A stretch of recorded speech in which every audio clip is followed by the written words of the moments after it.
আমি একটু তাড়াতাড়ি বেরোইতেছি, মানে আমার সাথে যে ছেলেটা কাজ করে ওই আবার 2-3 দিন থেকে আসে না। আচ্ছা আমি একটা কথা বলবো। কও। তুমি তো আমাকে শৌচাগার চাকরি করে পড়াশোনা করাও। আচ্ছা ধরো যে একদিন আমার ফ্রেন্ডের সামনে তুমি পড়ে গেলা, যদি আমি তোমাকে পরিচয় না দেই তুমি আবার কষ্ট পাবা না তো? তা তুমি কি যে কও, পরিচয় না দিলে না দিলা, সমস্যা নাই। আমি শৌচাগারে চাকরি করি, এটাই আমার বড় পরিচয়। আচ্ছা এগুলো উল্টা পাল্টা চিন্তা করবো না, ঠিক আছে? আমার ধীরে হয়ে যাইতেছে, আমি যাই। আচ্ছা ঠিক আছে। আচ্ছা মামা, তোর একটু দাঁড়া, আমি একটু ওয়াশরুম থেকে আসতেছি। আমি বুঝি না সাজিদ, তোকে নিয়ে কোথাও আমি গিয়ে শান্তি পাই না। যেখানে যাস খালি টয়লেট টয়লেট করিস কেন বলো তো? ক্যাম্পাসে আমাদের টয়লেট ছিল না?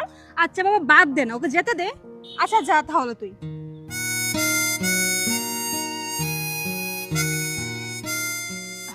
আচ্ছা শোন, তুই একটু দাঁড়া, আমি আসতেছি।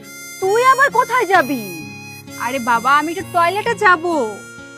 বাবা বাবা, একজন যাইতে না যেতে তোর আবার এখন টয়লেটে যাইতে হবে? আচ্ছা যাইস, দেখি শুনে যাইস, তুই আবার ভুল করে ছেলেদের টয়লেটে ঢুকে যাইস না। কি যে বলস না তুই, আসলে তোর মাথাটা গেছে। তুই থাক, আমি এক্ষুনি চলে আসবো, ঠিক আছে? যা যা তাড়াতাড়ি আসিস।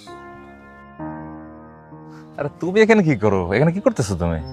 এই তো ক্লাস শেষ করে আসলাম, আর হচ্ছে এখন আমরা সবাই মিলে বই কিনতে যাব।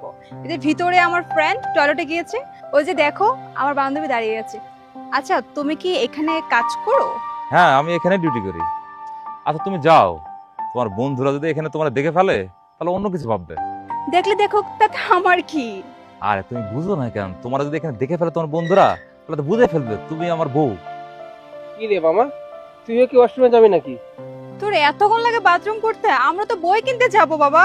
তোদের সাথে পরিচয় করে দিই, এই হচ্ছে আমার হাজবেন্ড দুলাল।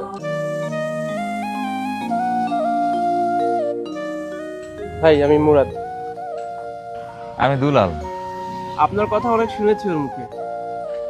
বলছে আমার বউ।